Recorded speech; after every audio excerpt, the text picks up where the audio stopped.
Bonjour à tous, bienvenue à cette conférence de la semaine de la FAB 2023. Je ne sais pas si je suis toute seule ce matin, mais la petite musique jouait, puis moi j'avais les épaules qui bougeaient. Donc, je souhaite la bienvenue aux gens qui se joignent à nous pour la première fois, mais aussi la re-bienvenue aux gens qui nous suivent depuis le début. Ça fait quand même déjà quelques activités qu'on a. Je vous invite, si le cœur vous en dit, à vous présenter dans le chat, à nous dire comment vous allez, qui vous êtes, d'où vous venez. Et d'ailleurs, je vous conseille fortement d'utiliser le chat tout au long de la présentation. Je vous invite à y inscrire vos questions, vos commentaires. On a une équipe solide là, qui est en place et qui prend tout ça en note et qui pourra d'ailleurs transmettre vos questions à notre intervenant aujourd'hui et pourra y répondre donc à la fin. On se retrouve cet avant-midi pour notre conférence dans le cerveau des personnes apprenantes. Donc, une conférence qui est propulsée par WooClap et qui sera présentée par Fabien Morin. Donc, Fabien Morin dirige les activités de WooClap au Canada. Passionné par les EdTech, enseignant à ses heures perdues, il s'intéresse à la manière dont la technologie peut être mise au service des méthodes pédagogiques innovantes. Depuis 2019, Fabien aide les établissements à mettre en place de nouvelles pratiques pédagogiques grâce aux outils WooClap et WooFlash. Bonjour Fabien, comment ça va? Bonjour Sarah, très bien, merci. Oui, Merci pour cette super. présentation. Bien, ça fait plaisir. Donc, bienvenue Fabien. Écoute, je te laisse tout de suite la place là, pour ta conférence. J'ai très hâte d'entendre et comme je le mentionnais tout à l'heure, j'invite les gens à se manifester dans le chat et à poser des questions tout au long de la présentation. Merci Sarah. Est-ce que tu peux me confirmer qu'on voit bien mon écran? Oui, on voit très bien ton écran, Fabien. Bon, c'est parfait. Écoutez, bonjour à toutes et à tous. Merci de prendre un moment ce matin pour qu'on se rencontre et pour qu'on échange sur un sujet passionnant, je trouve. On va plonger dans le cerveau des personnes apprenantes et voir un petit peu qu'est-ce qui s'y passe pendant le processus d'apprentissage. J'en profite pour remercier toute l'équipe de Fadio pour l'organisation de cette semaine que je trouve très impressionnante avec un programme qui est passionnant, plein de sujets aussi intéressants les uns que les autres et une très belle organisation. Donc, un grand merci pour l'organisation et pour l'invitation lors de cette semaine. On est nombreux ce matin, mais je voudrais qu'on rende cette activité aussi interactive que possible. Et donc, je voudrais qu'on commence par faire connaissance et je vais vous poser quelques petites questions pour ça. Et donc, je vais vous demander, si vous le voulez bien, de vous connecter sur WooClap qui va nous permettre d'interagir tout au long de la session. Pour ça, vous avez deux possibilités. Vous pouvez, avec votre téléphone, scanner le QR code directement ou bien aller dans votre navigateur, aller sur wooclap.com et puis entrer le code de l'événement dans un bandeau que vous trouvez en haut du site. Et le code de l'événement, c'est Fadio Cerveau. Donc, normalement, ça va permettre à chacun d'entre vous de participer pendant cette session.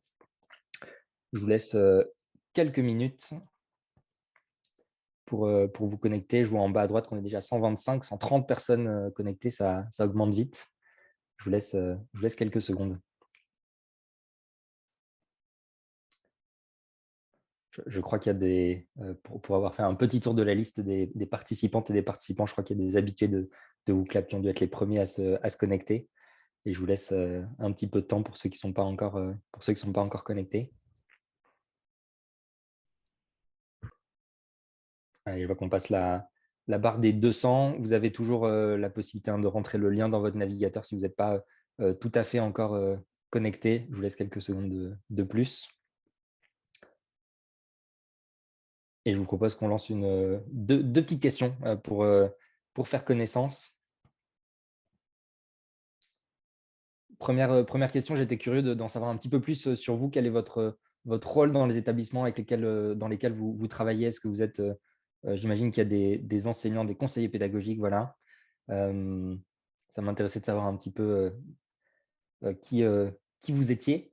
N'hésitez pas pour les enseignantes et les enseignants parmi vous à indiquer la discipline dans laquelle vous enseignez aussi. Comme ça, on verra un petit peu tout ça s'afficher dans le nuage de mots. J'essaierai autant que possible d'adapter les exemples que je pourrais vous partager pendant la présentation aux, aux disciplines et aux métiers que vous faites. Je vous laisse un petit peu de temps pour répondre. Le nuage de mots qui continue à se former.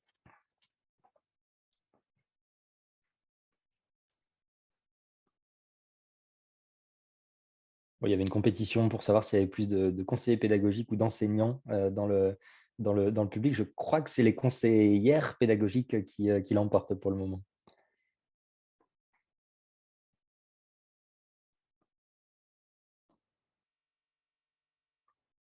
Et je vous laisse quelques secondes de plus avant de figer le nuage de mots, comme ça nous permettra d'y voir un petit peu plus clair. Toutes les questions auxquelles vous répondrez pendant cette présentation, pour ceux qui le souhaitent, je pourrais vous envoyer le compte-rendu de tout ça après l'activité. Comme ça, vous aurez le temps de regarder ça à tête reposée. Allez, merci pour vos réponses. Je vais figer ce nuage de mots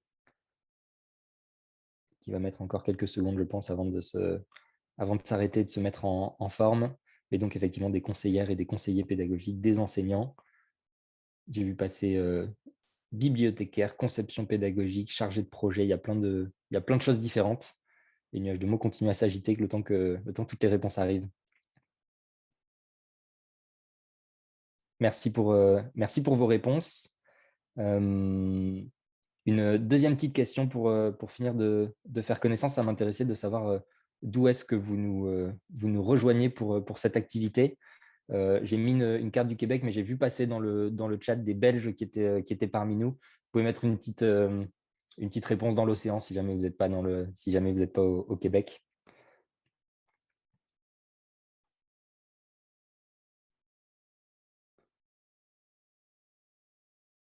Bon, l'équipe de la Fadio a fait un travail remarquable. Il y a du monde qui arrive d'absolument partout,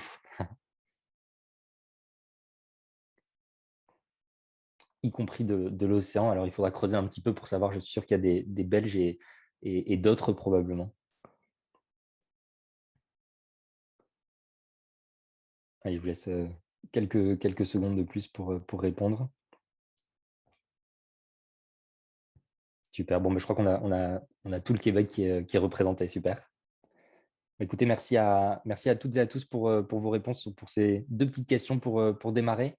Avant de se lancer dans le vif du sujet, je me présente rapidement. Sarah le disait, donc je m'appelle Fabien, je suis responsable du développement de WooClap au Canada.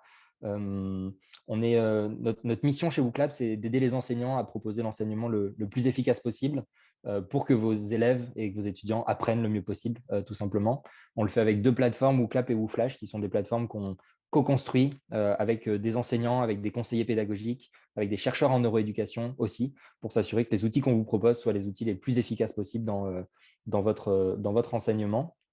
On est une société d'une 60aine de personnes maintenant, basée en belge historiquement. Un petit coucou aux Belges dans l'audience. Basée entre Bruxelles et Paris, et j'ai la lourde et passionnante responsabilité de coordonner le lancement de WooClap et le développement de WooClap au Canada. Je vous parle depuis la France aujourd'hui, mais à partir de début mars, je serai à Montréal et je serai ravi de rencontrer ceux d'entre vous qui êtes dans le coin. Mon métier à moi, c'est de concevoir des outils technopédagogiques qui soient les plus intuitifs possibles et les plus efficaces possibles également pour les enseignants, en se basant notamment sur des recherches en neuroéducation. Et puis, c'est d'accompagner les enseignants et les établissements dans l'utilisation de ces outils pour les aider à en tirer le maximum et à nouveau à faire en sorte que leur enseignement soit le plus percutant possible pour aider les étudiants. J'ai la chance d'enseigner à mes heures perdues également, et donc c'est à travers ce prisme-là et ces expériences-là que je vais essayer de vous partager quelques éléments ce matin sur le cerveau des étudiants. Et je vous propose qu'on regarde tout de suite le menu, ce qui nous attend ce matin. Première partie, on va rentrer dans le vif du sujet tout de suite et on va essayer d'aller découvrir ce qui se passe dans les méandres du cerveau. Quels sont les mécanismes à l'œuvre dans le cerveau lorsqu'on est dans ce processus d'apprentissage. Une fois qu'on aura fait un petit peu le tour et le panorama de ça, on se plongera dans trois principes clés que je vais vous partager, trois principes qui peuvent guider la démarche d'enseignement, la démarche d'apprentissage aussi, puisque les deux sont évidemment très liés, pour avoir un apprentissage le plus efficace possible. Et puis l'objectif, c'est aussi que cette activité ce matin soit la plus pratique et actionnable possible pour vous. Et donc, de ces trois principes, on essaiera de tirer quelques stratégies d'enseignement, des activités que vous pouvez proposer à vos élèves et à vos étudiants pour mobiliser ces principes et faire en sorte justement que votre enseignement mobilise les bons ingrédients pour aider le cerveau de vos étudiants à apprendre le mieux possible. Voilà un petit peu pour le programme de ce matin, si ça vous convient, et je vous propose qu'on se lance tout de suite. On va se lancer et on va plonger dans les méandres du cerveau. Et j'aimerais commencer pour introduire ce sujet-là par 4 petites questions, 4 vrais-faux, vous allez voir, très simples. Préparez-vous, vous avez 30 secondes à chaque fois pour répondre à chacune des questions qui vont couvrir différents sujets sur le fonctionnement du cerveau. Et je vous propose une première question. Une affirmation, nous n'utilisons que 10% de notre cerveau. Une affirmation que vous avez déjà peut-être entendu passer. Est-ce que c'est vrai ou est-ce que c'est faux selon vous?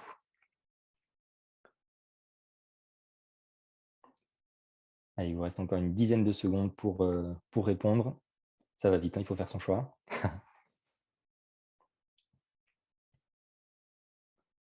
Allez, je vois en bas à droite que j'ai presque 140 personnes qui ont eu le temps de répondre. Merci à celles et ceux qui ont répondu. On va voir les résultats. Et c'est un 50-50. C'est intéressant de voir ce résultat. Et je vous propose qu'on affiche la réponse correcte. La réponse, c'est que c'est faux. En réalité, on utilise bien plus de notre cerveau. Et heureusement, parce que sinon, on transporterait une partie importante du cerveau pour rien.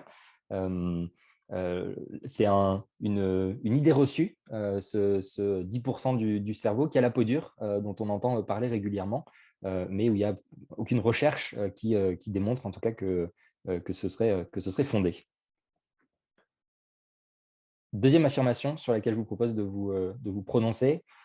Aujourd'hui, le constat qu'on fait, c'est que sur Internet, on trouve toutes les informations, toutes les connaissances, et donc c'est plus nécessairement nécessaire que les étudiants, que les élèves prennent le temps d'encombrer leur mémoire avec ces connaissances, puisqu'en fait, ils peuvent tout aller chercher sur Internet. Qu'est-ce que vous en pensez? C'est quelque chose que j'ai vu passer récemment dans un article et qui m'a interpellé. Je pense que vous ne pouvez pas répondre, mais On ne peut pas maintenant, répondre. ouais, maintenant, on est bon.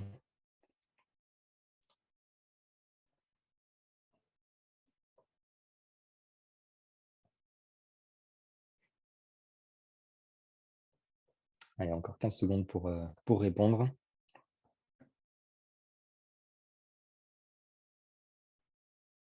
Moi, je vous pose cette question. J'ai vu passer ça dans un article qui interpellait en disant, mais en fait, on peut tout trouver sur Google. Pourquoi est-ce qu'on s'embête à apprendre des choses et pourquoi est-ce qu'on s'embête à surcharger nos élèves et nos étudiants avec trop d'informations?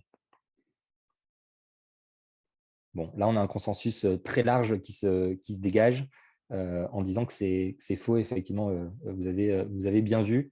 Il y a plein de raisons pour expliquer pourquoi est-ce que c'est faux. L'une d'entre elles, tout simplement, c'est que pour élaborer des raisonnements, pour construire des connaissances, il faut se baser sur des acquis, sur des prérequis. Et si on n'a pas cette connaissance de base, ben, en fait, on ne va pas être capable d'aller élaborer une connaissance plus complexe, d'aller élaborer des raisonnements plus complexe. Et donc, évidemment, on a besoin d'avoir un certain nombre de connaissances de base. Et donc, ouais, il faut faire cet effort encore d'aller apprendre des choses. Toujours utile de le rappeler pour certains élèves un petit peu récalcitrants parfois.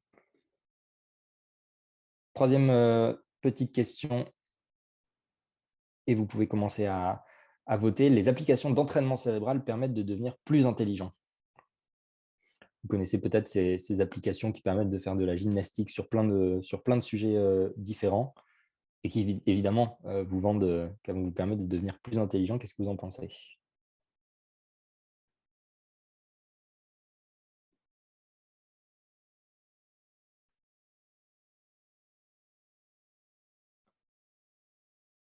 Merci pour vos réponses.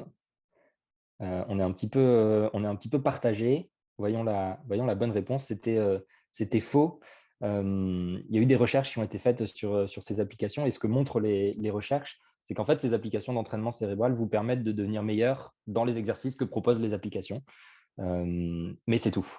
Qu'en fait, les compétences que vous allez développer dans ces applications ne vont pas être transférables au-delà des exercices que vous proposent les applications. Voilà, donc un élément à avoir en tête. Et puis, dernière question. Attention, vous avez 30 secondes pour y participer. Une affirmation que vous avez sans doute déjà entendue passer à droite à gauche. Chaque élève a un style d'apprentissage qui lui permet de mieux apprendre. Certains élèves sont plutôt auditifs, d'autres sont plus visuels. Et donc, adapter son enseignement au style d'apprentissage de chaque élève, ça permet aux élèves de mieux apprendre. Qu'est-ce que vous en pensez?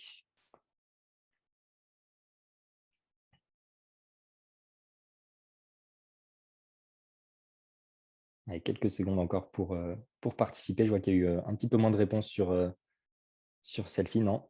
170 réponses. Et c'est un 50-50. C'est un 50-50. Encore une fois, voyons la bonne réponse. Et c'est effectivement une affirmation qui est fausse.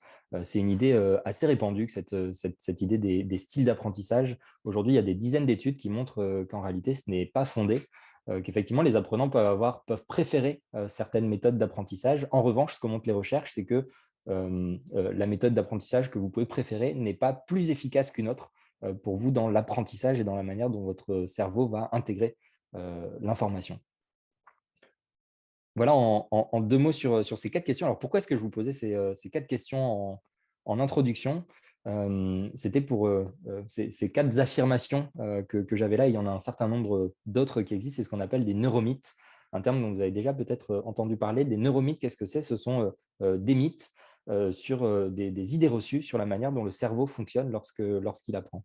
Il y en a tout un tas. Je vous en ai pris, 4 exemples ici. Il y en a plein d'autres également qui ont la peau dure, je le disais, qui sont encore très répandus de manière générale et qui sont répandus également dans la communauté éducative, même si aujourd'hui on a des résultats de recherche qui permettent d'avoir des réponses très claires à ces différentes questions. Je commence par ces neuromythes pour vous montrer et vous partager une conviction qui est, à mon sens, l'importance de comprendre comment le cerveau fonctionne dans le processus d'apprentissage à plusieurs niveaux, pour les enseignants d'une part et pour les étudiants. C'est à mon sens clé qu'en tant qu'enseignant, que conseiller pédagogique, etc., que la communauté éducative comprenne bien comment le cerveau fonctionne. Il y a une analogie que j'aime bien par rapport à ça, c'est celle des entraîneurs sportifs.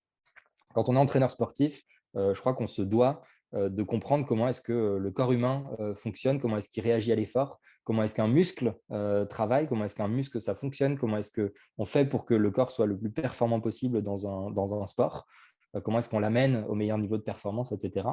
Et en fait, quand vous êtes enseignant, vous êtes un petit peu entraîneur sportif aussi, pour un sport bien particulier qui est l'apprentissage. Et donc, votre enjeu en tant qu'enseignant, il est de comprendre comment est-ce que le muscle qui est à l'œuvre dans ce sport-là, le cerveau, fonctionne, comment est-ce qu'on fait pour que ce muscle-là soit le plus performant possible et apprenne le mieux possible. C'est ce qui va vous permettre évidemment ensuite d'accompagner au mieux vos étudiants. Et donc, c'est clé pour moi que de se plonger dans ce sujet-là. Et c'est pour ça que je voulais vous proposer cette thématique dans le cadre de cette semaine, que de comprendre comment le cerveau fonctionne. C'est clé également de comprendre comment le cerveau fonctionne quand on est étudiant. Et je voulais vous partager quelques éléments là-dessus. Quand on pose la question aux étudiants sur les méthodes d'apprentissage qu'ils vont préférer, ce qui ressort en général, c'est globalement la relecture. Relire mon cours, si j'ai une vidéo dans le cours, re-regarder la vidéo. Quelque chose qui ressort beaucoup aussi, c'est de surligner le cours. Donc, je vais avoir mon support de cours, mon fluo, et puis je relis en mettant un petit peu du fluo sur les mots-clés, etc. Donc ça, c'est les méthodes d'apprentissage les plus populaires chez les étudiants. Et ce que montrent les recherches, je vous ai mis un exemple ici, c'est que ces méthodes-là, en fait, ne sont pas les plus efficaces. Et qu'en fait, il y a plein d'autres méthodes d'apprentissage qui fonctionnent beaucoup mieux pour que le cerveau enregistre l'information. Et donc, on a ce sujet-là aussi, et c'est aussi notre responsabilité dans la communauté éducative que de faire en sorte que les étudiants connaissent les méthodes d'apprentissage les plus efficaces, puissent les mettre en application le plus simplement possible pour que tous leurs efforts portent leurs fruits et soient les plus efficaces possibles. Donc voilà, un petit peu le point de départ de la réflexion sur ce sujet-là. Un sujet clé, comprendre comment le cerveau apprend, à la fois pour les enseignants, pour la communauté éducative et pour les étudiants, pour que tout le monde avance dans la bonne direction. Alors, comment ça marche le cerveau quand ça apprend? Un petit peu comme ça, comme un circuit informatique. Vous avez tous entendu parler de la cellule de base, si on peut dire, du cerveau, que sont les neurones. Apprendre, tout simplement, c'est créer des nouvelles connexions dans le cerveau, créer des nouvelles connexions entre les neurones. Et donc, de manière assez schématique, la manière dont on peut résumer le processus d'apprentissage, ça va être de créer des nouvelles connexions entre les neurones, ça va être de renforcer certaines connexions, ça va être de diminuer certaines connexions parfois, mais en tout cas reconfigurer en permanence les réseaux de neurones qui existent au sein du cerveau. Et donc, ce qui est fascinant, c'est de se rendre compte qu'apprendre fondamentalement, c'est changer son cerveau. Ce phénomène, il a un nom, on appelle ça la neuroplasticité, le fait que le cerveau change au fil du temps en apprenant. Et ce phénomène, un autre neuromythe qui consisterait à dire qu'à un moment, ça s'arrête. Ce phénomène, cette neuroplasticité, elle intervient tout au long de la vie. Il y a des moments où elle est plus importante que d'autres, à certains stades du développement de l'enfant, par exemple, mais elle intervient tout au long de la vie. Et donc, tout au long de la vie, à chaque fois que vous allez apprendre des choses, votre cerveau va changer, va se reconfigurer en permanence. Il y a une image que j'aime bien pour illustrer la manière dont le cerveau fonctionne, et je l'emprunte à certains chercheurs, je pense à Steve Masson notamment, qui utilise pas mal cette image-là, qui est l'analogie de la forêt. Euh, euh, Disons qu'on va chercher à se balader dans la forêt, aller d'un point A à un point B. Quand j'arrive dans une forêt, la première fois que je veux faire ce chemin-là, j'arrive dans la nature sauvage, et donc dans une forêt qui est assez dense, dans laquelle il y a de la végétation, il y a des feuilles, il y a des branchages, il y a des arbres, etc. Et donc, la première fois que je vais aller du point A au point B, ça va me demander un certain effort. Ça ne va pas être facile de le faire. Et puis, si je veux y retourner une deuxième fois, et puis une troisième fois, et ainsi de suite, petit à petit, ça va devenir de plus en plus simple. Et puis, progressivement, il y a un chemin qui va se former. Et puis, un beau jour, je vais arriver dans une forêt qui aura changé, dans laquelle il y aura un véritable chemin qui sera très facile à emprunter, qui va me permettre, sans effort, d'aller du point A au point B. Le cerveau, il fonctionne de la même manière dans le processus d'apprentissage. Quand je découvre une notion, je vais ni plus ni moins que d'essayer d'aller d'un point A à un point B. Je vais créer des connexions neuronales au sein de mon réseau de neurones dans le cerveau. Et puis, petit à petit, je vais revenir sur cette notion, et je vais avoir ce chemin qui va se former, ces connexions neuronales qui vont se former, qui vont faire en sorte qu'à terme, cette connaissance va être très simple pour moi à mobiliser. Donc, c'est vraiment très similaire comme mode de fonctionnement. Et ça marche aussi dans l'autre sens. C'est-à-dire que cette forêt, donc vous avez créé ce chemin, et puis un beau jour, si vous décidez de cesser d'emprunter ce chemin, petit à petit, la nature va reprendre ses droits. Vous allez avoir à nouveau de la végétation qui va pousser, des herbes qui vont arriver sur le chemin, etc. Et puis un beau jour, vous vous rendrez compte que ce chemin, il a pratiquement disparu dans la forêt. C'est exactement la même chose dans le cerveau.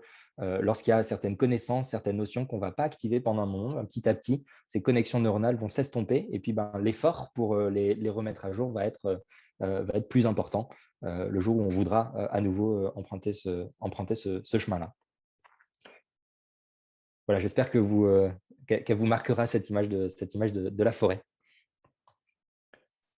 Voilà, en quelques mots, comment est-ce qu'on peut schématiser la manière dont le cerveau va apprendre. Ce que je vous propose, c'est qu'on bascule sur des principes, trois principes clés que je voulais vous partager, et qui vont permettre de guider le processus d'apprentissage, et évidemment l'enseignement derrière. Et puis on basculera ensuite, et je vous partagerai des stratégies pour activer ces principes.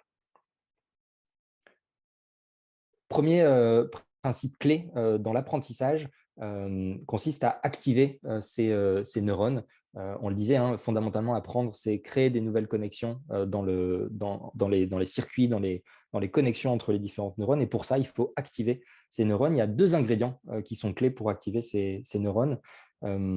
Pour ceux qui souhaiteraient creuser le sujet, je vous invite à aller faire un tour et à aller découvrir un petit peu la théorie des 4 piliers de l'apprentissage de Stanislas Dehaene, qui est un chercheur français. Et je vais vous parler de deux de ces piliers en particulier qui sont vraiment clés dans cette dimension d'activer ces neurones. Pour activer ces neurones et pour apprendre efficacement, le premier point, c'est d'être attentif. Je voudrais vous poser une question par rapport à ça, et je vous laisse quelques instants pour y répondre. D'après vous, combien de temps après le début d'un cours magistral est-ce qu'il y a une baisse de l'attention? Ce que j'attends, c'est une réponse en minutes, s'il vous plaît, et je vous laisse quelques instants pour répondre. Je pense que vous voyez où je veux en venir. C'est écrit dans la question. L'attention, elle baisse dans le temps. Et ça va être un paramètre super important ensuite dont on va parler pour la suite. Mais au bout de combien de temps, d'après vous? Je vous laisse quelques secondes de plus pour répondre. Merci à celles et ceux qui ont déjà envoyé leur réponse. On est à 180 réponses déjà pratiquement. Allez, je vous laisse 5 secondes de plus, et puis on va aller voir les résultats. Allez, voyons voir vos réponses les plus fréquentes.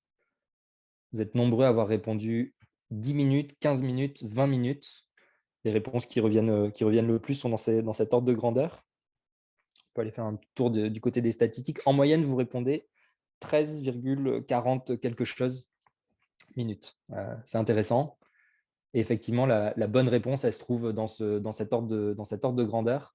Je n'ai pas mis un chiffre précis dans la réponse, pour la bonne raison que les chercheurs ne sont pas tout à fait d'accord sur le chiffre précis à partir duquel l'attention va décroître. En revanche, il y a un fait sur lequel tout le monde s'accorde, c'est que l'attention, elle décroît dans le temps et elle décroît. L'ordre de grandeur, c'est quelques minutes, entre 10 et 20 minutes globalement. On ne parle pas en heures, on parle en minutes. Et donc, ça a des conséquences, évidemment, quand on est enseignant, qui est énorme. On sait que les étudiants, en fait, très rapidement, pendant le cours, ils vont commencer à décrocher. Et donc, on a ce sujet-là et ce défi que de faire en sorte de renouveler leur attention et de faire en sorte que pendant toute une session de cours, les étudiants vont rester attentifs. Ce sujet de l'attention qui va permettre d'activer les neurones des étudiants, il est clé. Donc, d'une part, parce que c'est comme ça que le cerveau fonctionne, l'attention décroît avec le temps, et ça, on ne peut rien y faire. Et puis, parce qu'il y a plein de distractions quand on est étudiant. Quand on est dans une salle de classe, je vous passe les exemples qu'on pourrait avoir de distractions, vous les connaissez mieux que moi. Dans le cas d'une formation à distance, à la maison, on a aussi plein de distractions. Et puis, on a ensuite des choses un petit peu plus récentes qui datent de quelques dizaines d'années qui créent aussi quelques distractions. Le téléphone que vous ne voyez pas, que vous avez là, avec toutes ces notifications qui, évidemment, vont venir perturber le processus d'apprentissage. Et donc, premier principe et premier enjeu pour les enseignants, pour activer ces neurones, on a besoin d'être pleinement attentif, éliminer au maximum les sources de distraction pendant le processus d'apprentissage. Et donc, on verra un petit peu tout à l'heure qu'est-ce qu'on peut mettre en place pour essayer de résoudre ça. Deuxième ingrédient pour activer ces neurones, c'est la notion d'engagement actif. Pour activer ces neurones pendant le processus d'apprentissage, il faut être actif dans son apprentissage. La conséquence de ça, et ce qu'il y a derrière, c'est qu'une posture passive ne va pas être très efficace en fait, pour que le cerveau apprenne. La manière dont on pouvait penser traditionnellement des cours magistraux, où un enseignant va partager son savoir pendant 2 heures d'affilée et les étudiants écoutent assis sur les bancs de l'école, passivement, avec vraiment de manière descendante, mais en fait, on se rend compte que ce n'est pas très efficace pour que le cerveau apprenne parce qu'on n'a pas du tout cette notion d'engagement actif. Et donc, il va y avoir aussi ce défi-là de voir comment est-ce qu'on fait pour mettre autant que possible à chaque instant de la formation les étudiants dans une posture active qui va leur permettre d'apprendre le mieux possible en activant leurs neurones. Voilà, premier principe, activer ses neurones grâce à 2 ingrédients en particulier. Être attentif, supprimer les distractions pendant le processus d'apprentissage, et puis mettre l'étudiant dans une posture active autant que possible, essayer de limiter toutes les activités où l'étudiant pourrait être passif, parce qu'on sait que ce n'est pas là qu'il va apprendre le mieux. Deuxième principe dont je voulais vous parler, qui est le principe de la récupération en mémoire. Alors, qu'est-ce que c'est la récupération en mémoire? Tout simplement, c'est faire l'effort d'aller chercher l'information dans notre tête, d'aller chercher l'information dans notre mémoire. De manière schématique, comment est-ce que fonctionne la mémoire? On stocke plein d'informations dans ce qu'on appelle la mémoire long terme. La récupération en mémoire, elle va aller consister à aller creuser dans cette mémoire long terme pour en ressortir l'information pertinente et être capable de l'utiliser, de l'activer quand on en a besoin. Faire cet effort-là de récupération en mémoire, il va renforcer les connexions neuronales au sein du cerveau et donc permettre d'apprendre, puisque c'est ce qu'on voyait tout à l'heure. Créer, renforcer des connexions neuronales, c'est apprendre fondamentalement. Je vais vous parler de cette étude de 2010 dans laquelle des chercheurs ont proposé à 3 groupes d'étudiants de préparer un test en utilisant des méthodes d'apprentissage différentes, des protocoles d'apprentissage différents. Vous avez 2 méthodes. La première ligne, donc, qui correspond à des sessions d'études. Ce qu'on a demandé aux étudiants de faire concrètement, c'est de relire un cours et de le surligner, la méthode dont on parlait tout à l'heure. La deuxième ligne, ce sont des sessions de tests. Ce qu'on a proposé aux étudiants concrètement, ce sont des tests blancs. Donc, ils s'asseyaient comme s'ils allaient faire un examen, mais c'était un examen blanc, il n'y avait absolument aucun enjeu. Le premier groupe, le groupe A, on lui a proposé de faire 4 sessions d'études et puis 4 sessions de tests blancs. Le groupe B, on lui a proposé de faire 6 sessions d'études. Je relis, je surligne mon cours. Et puis, 2 sessions de tests blancs. Et puis, le dernier groupe, le groupe C, n'a eu que, entre guillemets, que 8 sessions d'études. Et en revanche, il n'a pas eu de test blanc. J'aimerais avoir votre avis spontanément sur cette expérience. À votre avis, quel est le groupe qui a été le plus performant lorsqu'on l'a soumis ensuite au test? D'après vous, est-ce que c'était le groupe A, le groupe B ou le groupe C?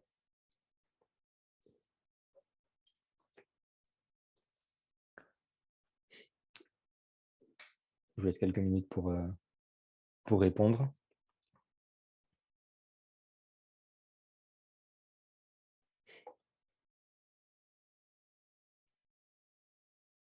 Pour rappel, hein, donc le groupe A qui a eu 4 tests blancs et puis 4 sessions d'études. Le groupe B, 2 tests blancs et puis 6 sessions d'études. Et puis le groupe C qui a eu 8 sessions d'études. Allez, vous êtes déjà plus de 120 à avoir répondu. Je vous propose qu'on regarde vos réponses. Merci à celles et ceux qui ont envoyé leurs réponses. C'est partagé, mais on a le groupe A qui se dégage. Et c'était effectivement la bonne réponse. On peut regarder les résultats de l'étude. On voit que c'est effectivement le groupe A qui est le plus performant ensuite lors du test qu'on lui fait passer, et en fait assez largement. Qu'est-ce qu'en ont conclu les chercheurs de cette étude-là? C'est que les tests blancs qu'on a proposés à ce groupe A, un petit peu au groupe B, en fait, permettent d'apprendre. C'est ce qu'on appelle l'effet test. Le fait que justement pouvoir répondre à des tests va permettre d'apprendre. Et ça vient remettre un petit peu en question une conception un peu traditionnelle qu'on pouvait avoir de l'examen et des tests, où on pouvait avoir tendance à vraiment dissocier le moment de l'apprentissage et le moment de l'évaluation. Apprendre, c'est quand on est dans la salle de classe, qu'on relit son cours, qu'on le surligne, etc. Et puis ensuite, il y a le moment de l'évaluation, qui est là pour mesurer les connaissances, les compétences des étudiants, pour valider, pour sanctionner un certain nombre d'acquis, mais c'est deux choses bien séparées. Ça, c'est la manière dont on pouvait le voir auparavant. Et en fait, on se rend compte avec une étude comme celle-ci qu'en fait, le test, le moment de l'examen, il a en fait un apport qui est clé dans le processus d'apprentissage. Pourquoi? Parce qu'en répondant à des questions lors d'un examen ou lors d'un test blanc, comme on l'a fait ici par exemple, on va justement pratiquer cette récupération en mémoire, on va aller faire l'effort d'aller chercher l'information dans son cerveau, ce qui va aller renforcer les connexions neuronales et donc qui va permettre de mieux apprendre progressivement. Cette dimension-là, cet effet test, il est super intéressant. Ça amène à se poser des questions sur l'évaluation. Et je ne rentre pas en détail dans le sujet parce qu'on pourrait y passer des heures, mais vous avez sans doute vu passer les questions qui se posent, les controverses qu'il peut y avoir autour des nouvelles technologies d'intelligence artificielle, de ChatGPT par exemple, où on se dit « Ah, mais les étudiants vont pouvoir tricher grâce à ces technologies et donc réussir des examens sans forcément avoir les compétences, etc. » C'est aussi l'occasion, peut-être, l'arrivée de ces technologies, de se reposer la question du rôle de l'évaluation et de se poser la question de comment est-ce qu'on fait pour que l'évaluation soit plus juste un outil pour sanctionner des compétences, mais un outil qui va vraiment permettre aux étudiants d'apprendre, puisque vous voyez, c'est un outil qui est incroyablement efficace en termes d'apprentissage, notamment parce qu'il va mobiliser ce mécanisme de la récupération en mémoire. Troisième principe dont je voulais vous parler, le principe de répétition espacée. Que vous connaissez peut-être. Et je voulais l'introduire avec ce graphique-là que vous avez sans doute déjà vu passer. C'est une vieille idée, la courbe de l'oubli, qui est une idée qui date du 19e siècle, hein, donc ce n'est vraiment pas nouveau. Une courbe qui montre tout simplement à quel rythme est-ce qu'une information ou une connaissance va être oubliée au fil du temps.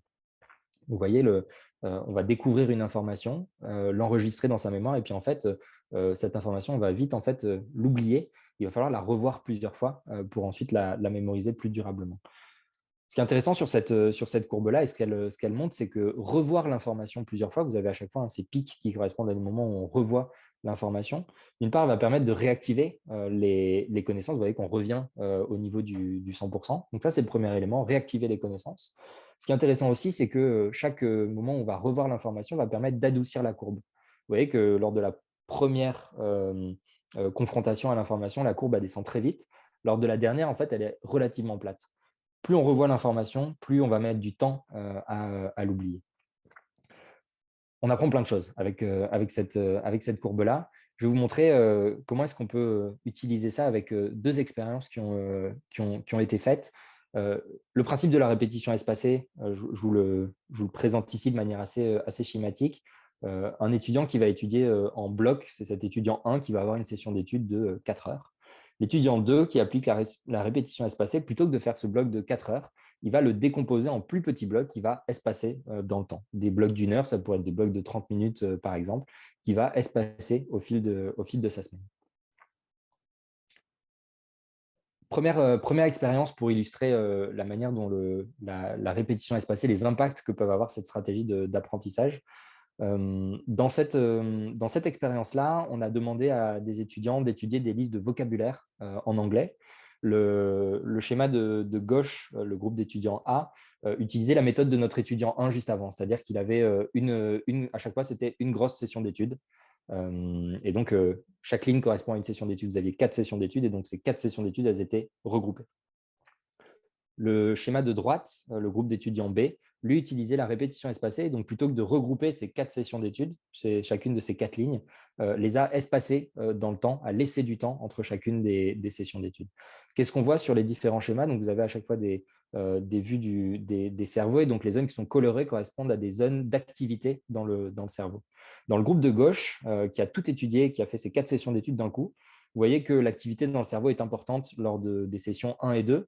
En revanche, qu'elle décroît beaucoup lors de la session 3, et que dans la session 4, l'activité dans le cerveau est en fait presque absente. À l'inverse, pour les étudiants du groupe B qui ont espacé leur session d'études, vous voyez qu'entre la session 1, 2, 3 et 4, l'activité cérébrale reste sensiblement identique, sensiblement constante.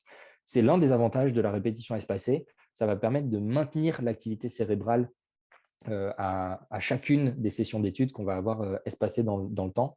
L'activité cérébrale, activer ses neurones, rappelez-vous du premier principe, c'est un des principes qui va permettre de mieux apprendre.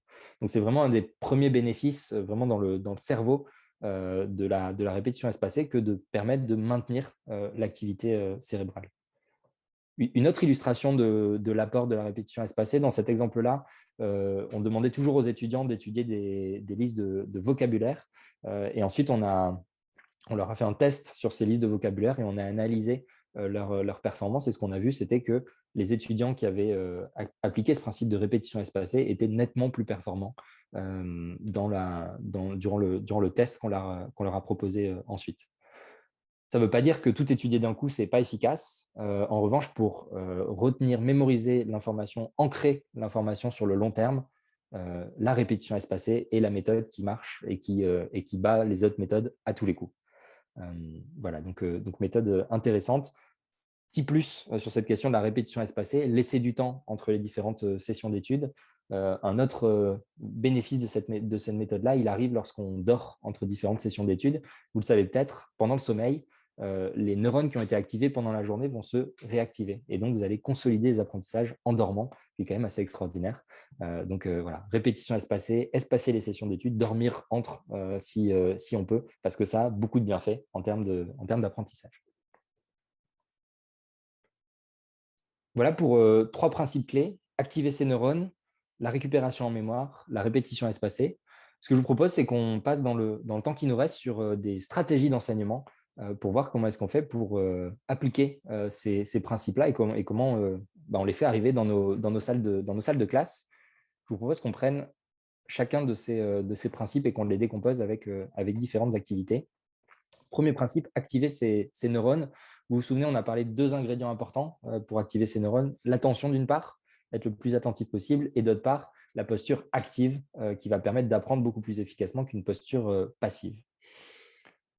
Première stratégie d'enseignement pour favoriser l'attention notamment. C'est toujours utile de le rappeler, je suis sûr que c'est des choses que vous faites au quotidien. Varier les activités. On l'a vu, l'attention, elle décroît avec le temps, elle décroît au bout de 10, 15, 20 minutes. L'ordre de grandeur, c'est celui-ci.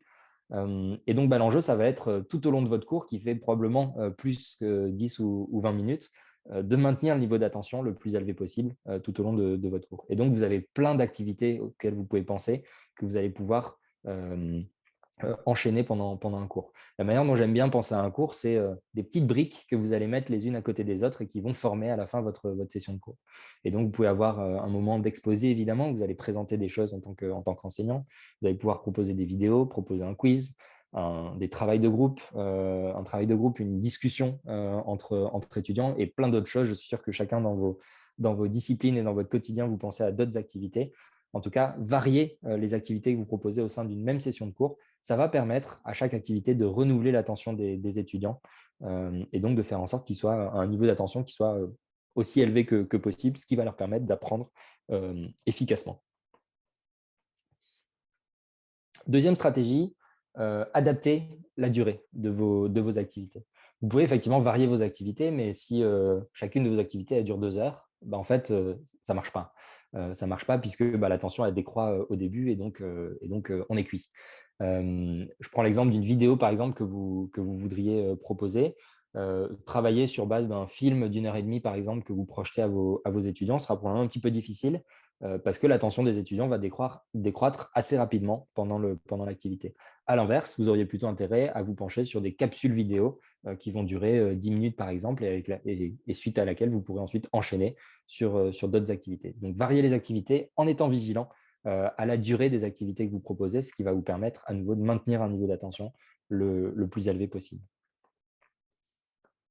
Si on se pense sur la question maintenant de la posture active, de l'engagement actif des étudiants qui va leur permettre de bien apprendre, le corollaire de ça, évidemment, c'est au maximum de limiter les activités passives pour les étudiants. Alors, vous allez me dire, bah ouais, c'est facile à dire, mais quand on donne un cours, il y a des moments où oui, on fait effectivement de la transmission de savoir de manière descendante et on ne peut pas forcément l'éviter. En tout cas, c'est difficile. Il y a plein de manières créatives de l'envisager et c'est des choses, je suis sûr, que vous faites déjà. Lorsque vous proposez, par exemple, aux étudiants de regarder une vidéo, ils pourraient effectivement regarder la vidéo de manière passive. Ce que je vous recommande, c'est de leur proposer des activités actives, justement, à réaliser. Par exemple, des questions auxquelles ils vont devoir répondre en regardant la vidéo. Leur demander de prendre des notes pendant le visionnage de la vidéo avec un objectif pédagogique bien précis dont on discutera à l'issue de ça lors de la prochaine activité. Lorsque vous présentez une notion, vous pouvez effectivement présenter la notion directement. J'ai échangé récemment avec un enseignant utilisateur de WooClap qui me disait que lui, à chaque fois qu'il présentait une nouvelle notion aux étudiants, plutôt que de présenter le savoir en question, il commençait par interroger les étudiants avec un nuage de mots sur WooClap, comme ce qu'on a pu faire en début de session, où il leur demandait ce qu'ils connaissaient déjà sur cette notion-là. Il leur demandait en un mot qu'est-ce que vous connaissez sur telle notion. Et ça lui permettait de savoir quels étaient les acquis des étudiants et de construire ensuite son exposé à partir de là, mais en les mettant dans une posture active parce que c'est eux qui ont construit les bases de la discussion. Si vous avez une partie théorique à expliquer, vous pouvez la rendre plus active en proposant des exercices tout au long de l'explication. Utiliser un outil comme MOOClap, c'est une manière de le faire, par exemple, en proposant des petits exercices, des petits quiz qui vont venir s'intégrer dans vos diapositives, par exemple. Dernier point sur cette dimension-là. L'enjeu, il est aussi de sensibiliser les étudiants. Et j'en parlais dans l'introduction, les méthodes d'apprentissage les plus populaires des étudiants, je le répète, ne sont pas forcément les plus efficaces. Et donc, on a un enjeu dans la communauté éducative aussi, qui est d'équiper les étudiants avec les bonnes méthodes. Certains établissements mettent en place des choses pour sensibiliser, pour faire du travail de méthodologie, etc. Ce n'est pas le cas de tous. C'est aussi le rôle des enseignants que de les aider et de les équiper avec ça. En général, il y a plusieurs étapes par rapport à ça. La première, c'est simplement de permettre aux étudiants de leur faire connaître les méthodes d'apprentissage qui existent parce que la répétition espacée, ce n'est pas forcément quelque chose dont ils ont entendu parler spontanément. Il y a un travail de conviction également parce que c'est de la conduite du changement fondamentalement et donc les étudiants vont parfois vous dire oui mais moi j'ai toujours travaillé comme ça, pourquoi est-ce que je changerais? Et donc il faut faire cet exercice de les convaincre qu'effectivement d'autres méthodes sont plus efficaces.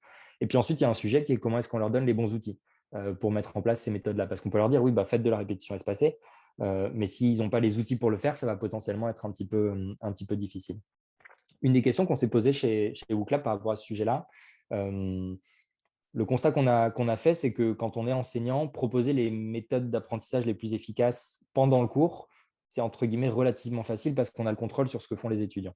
Là où ça commence à se corser, c'est ce qui se passe avant et après le cours, quand les étudiants sont à la maison, dans les temps d'apprentissage asynchrone, parce que là, on n'a pas la main sur ce qui se passe.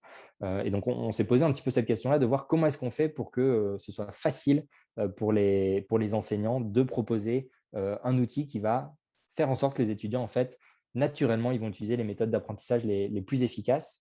Je vous en dis un mot et si certains d'entre vous sont intéressés par le sujet, je serais ravi d'en discuter après cette activité. Mais donc, pour répondre à ce défi-là, nous, on a développé un outil qui s'appelle WooFlash, qui est un outil de micro-learning dans lequel les enseignants vont pouvoir créer le contenu de leur cours qui va être nativement interactif. Vous allez pouvoir mettre vos supports de cours, vos supports PowerPoint, vos documents, vos vidéos, etc. et y intercaler ensuite des activités interactives asynchrones que les étudiants vont pouvoir réaliser à leur rythme. Sur Ouflage, vous avez quelques exemples ici, une quinzaine de types d'activités interactives qui vont faire que les étudiants n'auront pas d'autre choix en fait qu'en apprenant votre cours, ils vont être dans cette posture active parce qu'ils vont avoir sans cesse à répondre à des questions qui vont s'intégrer dans le déroulé du cours. La manière dont ça se présente quand un étudiant étudie, vous avez ici un exemple d'un QCM par exemple, et donc l'étudiant va répondre aux différentes questions, il va ensuite avoir accès à une rétroaction que vous avez en bas, qui va lui permettre de lui donner du contenu complémentaire. Et donc, vous avez un étudiant qui est dans une posture active, qui a un retour d'information, et donc qui va pouvoir apprendre de la meilleure manière possible. On va lui proposer des statistiques pour lui permettre de piloter son propre parcours d'apprentissage, des statistiques sur son taux de réussite au cours que vous lui proposez, des statistiques sur l'ancrage mémoriel des notions également. L'idée, c'est de leur donner de l'autonomie dans les meilleures méthodes d'apprentissage possibles. Et puis, côté enseignant, vous allez aussi avoir accès à un certain nombre de tableaux de bord, et je vous en montre juste un ici.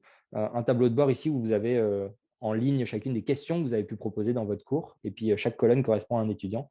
Et tout simplement, plus la case est verte, plus l'étudiant maîtrise cette notion, plus la case est rouge, moins il la maîtrise. Et donc, ça va vous permettre à la fois de proposer une méthode d'apprentissage efficace pendant les temps d'apprentissage asynchrone et un suivi à la fois de l'étudiant qui va pouvoir lui-même piloter son apprentissage et puis un suivi en tant qu'enseignant de ce qui se passe dans le parcours d'apprentissage des étudiants à la maison. Voilà pour quelques clés, quelques activités que vous pouvez mettre en œuvre sur cette partie activer ses neurones. Je vous propose qu'on passe, je surveille l'heure en même temps, à la partie récupération en mémoire avec 4 activités que vous pouvez mettre en place. Vous connaissez peut-être certaines d'entre elles. La première, je suis désolé, je n'ai pas trouvé de nom en français. Je la connais en anglais sous le nom de Brain Dump. La consigne de cette activité, elle est toute simple. Vous demandez à vos élèves, en 5 minutes, écris tout ce que tu sais sur tel sujet. Vous pouvez évidemment l'adapter, c'est peut-être 2-3 minutes, à vous de voir. L'idée, c'est donc de les inciter à faire cet effort, d'aller rechercher en mémoire tout ce qu'ils peuvent connaître sur une notion donnée. C'est un exercice qui est super puissant, qui est super intéressant à faire avec les étudiants et qu'ensuite, vous pouvez adapter un petit peu. Certains enseignants utilisent cet exercice et rajoutent une brique d'apprentissage entre pairs, par exemple. Vous demandez aux étudiants de faire ça, vous pouvez le faire sur une feuille, tout simplement. Ils écrivent tout ce à quoi ils pensent sur une feuille. Et puis, vous leur demandez d'échanger la feuille avec le voisin. Et donc là, ils vont lire ce que le voisin a pu mettre. Et ensuite, vous allez leur demander de partager une chose qu'ils ont appris sur la feuille du voisin qu'eux n'avaient pas pensé à écrire. Donc là, vous allez vraiment faire un exercice qui est vraiment intéressant en termes de mémorisation, récupération en mémoire, travail entre pairs, etc. Et donc, qui a beaucoup d'intérêt sur le plan pédagogique. Deuxième activité qui a plein de noms différents. Je vous en propose un ici, 2 choses. La consigne, écris 2 notions que tu as apprises la semaine dernière. Tout simple également. Pareil, vous pouvez l'adapter. C'est peut-être 2 notions, c'est peut-être 3. Est-ce que c'est des choses apprises la semaine dernière, le mois dernier, lors du dernier cours, etc. C'est comme vous le sentez. Même idée ici, les élèves vont devoir faire l'effort d'aller chercher de l'information. Donc, c'est un exercice que vous pouvez faire typiquement en début de cours. Pour l'adapter, je discutais récemment avec un enseignant qui a mis ça en place dans son établissement. Vous pouvez faire de l'interdisciplinaire. Vous êtes prof d'histoire. Vous pourriez commencer votre cours par dire écris-moi 2 notions que tu as apprises dans le cours de maths de ce matin.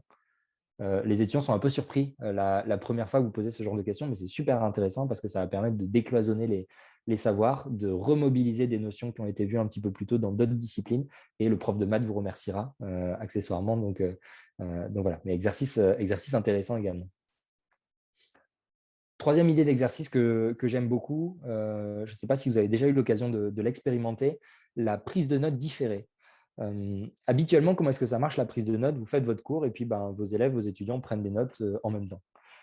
Ici, l'idée de l'exercice, c'est de leur demander volontairement de ne pas prendre les notes pendant qu'ils vous écoutent, de leur demander d'être concentrés sur ce que vous dites tout simplement. Les stylos sont posés. Une fois que vous avez fini votre exposé, donc vous le faites sur une période de temps, 10 minutes par exemple, vous faites une pause et vous demandez aux étudiants de prendre des notes sur ce qui vient d'être dit. Ça leur demande un effort de concentration important sur le moment et ça leur demande d'aller faire cet effort de récupération en mémoire au moment de prendre des notes. Et donc, c'est super bénéfique aussi en termes d'apprentissage. Troisième étape, vous pouvez ensuite lancer une discussion autour de ça. Il y a plein de pratiques différentes là-dessus. Vous pouvez demander aux étudiants, et donc des outils comme Clap peuvent être intéressants pour animer des choses comme ça. Demander aux étudiants quels sont les grands mots-clés qu'ils ont pris en note. Vous pouvez faire à nouveau de l'apprentissage entre pairs et demander de comparer les notes avec celles du voisin, etc. Il y a plein de choses que vous pouvez imaginer et qui sont vraiment bénéfiques aussi pour l'apprentissage de l'étudiant. Quatrième type d'activité, on parlait tout à l'heure de l'effet test, de l'intérêt de réaliser des tests blancs pour apprendre. Ce que vous pouvez proposer tout au long de votre cours, évidemment, c'est des quiz sous plein de formes différentes, avec plein d'outils différents. Et je sais qu'un certain d'entre vous le font déjà. Deux bonnes pratiques peut-être par rapport à ça. Le premier, c'est faire beaucoup de quiz où il n'y a pas d'enjeu, où ce n'est pas noté, où ce n'est pas grave si on se trompe.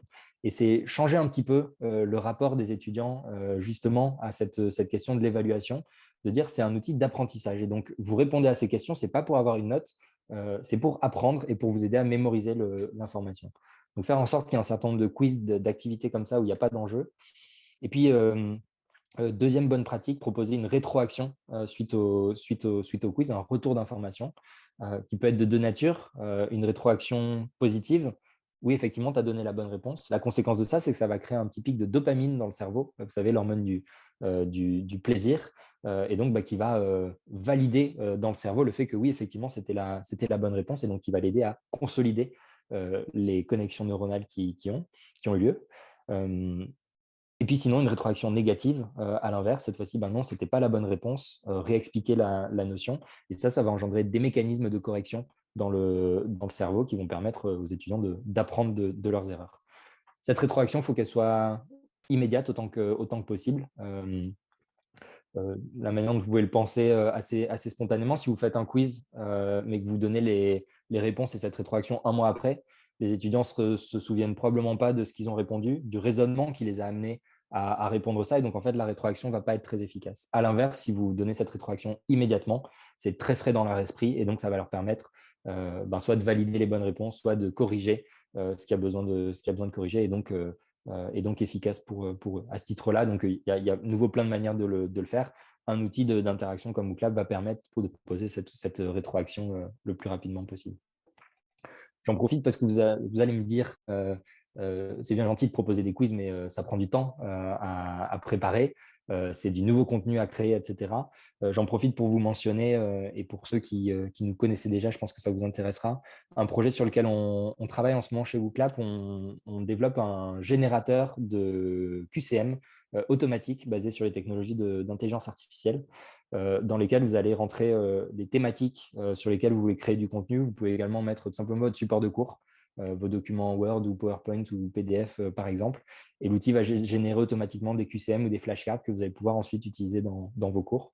C'est un outil qu'on commence à tester auprès de certains utilisateurs. Si certains d'entre vous sont intéressés, n'hésitez pas à me contacter, je serai ravi d'en discuter avec vous. Dernier, troisième principe, et je surveille l'heure, on sera tout juste dans les temps. Troisième principe, le principe de répétition espacée. Et je vous propose qu'on voit ici aussi quelques exemples d'activités à voir. Fondamentalement, la répétition espacée, il faut la compléter avec un des autres principes, et en particulier avec cette notion de récupération en mémoire. Et donc, l'idée, c'est de faire de la récupération en mémoire de manière répétée et de manière espacée.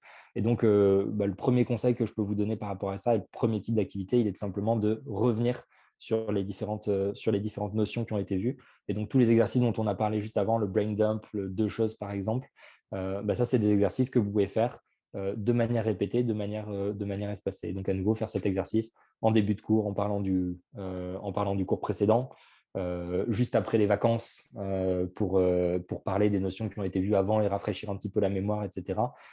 Tout ça, c'est des choses qui vont aider vos étudiants à mieux apprendre.